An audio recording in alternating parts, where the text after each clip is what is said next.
Update करेंगे गोजरा से। पानी एक नेमत है, इसे जाया होने से बचाएं। गोजरा इंसार कॉलोनी के वाटर फिल्ट्रेशन प्लांट पर लिखा ये जुमला इंतजामिया को मुंह चढ़ाने लगा। प्लांट ही कई साल से बंद और टूट फूट का शिकार। आवाम साफ पानी की बूंद बूंद को तरस गई। साफ पीने का पानी आवाम तक पहुंचाना ये एक आलमी मसला है, लेकिन पाकिस्तान में ये बहुत ही ज्यादा गंभीर मसला बना हुआ है। दुनिया भर में हॉकी के नाम से पहचान रखने वाले शहर गोजरा भी इसी मसले से दो चार।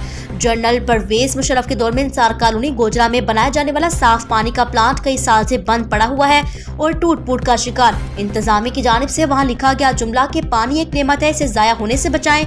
ये जुमला म्युनिसिपल कमेटी, असिस्टेंट कमिश्नर व डीसी टोबा टेक सिंह को मुंह चढ़ा रहा है कि पानी तो तब जाया हो जब मिले, मगर ये प्लांट ही अरसा-दराज से बंद पड़ा है और टूट फूट का शिकार है। इंसार कॉलोनी के रिहायशी साफ पानी की बूंद बूंद को तरस रहे हैं। ये अपील की है कि शहर में अरबों रुपए की वर्ल्ड बैंक के ग्रांट से यहाँ नालियां, सड़कें बनाई जा रही है, वहाँ इस प्लांट की भी मरम्मत करवाई जाए ताकि आवाम साफ पानी और बीमारियों से महफूज रहे।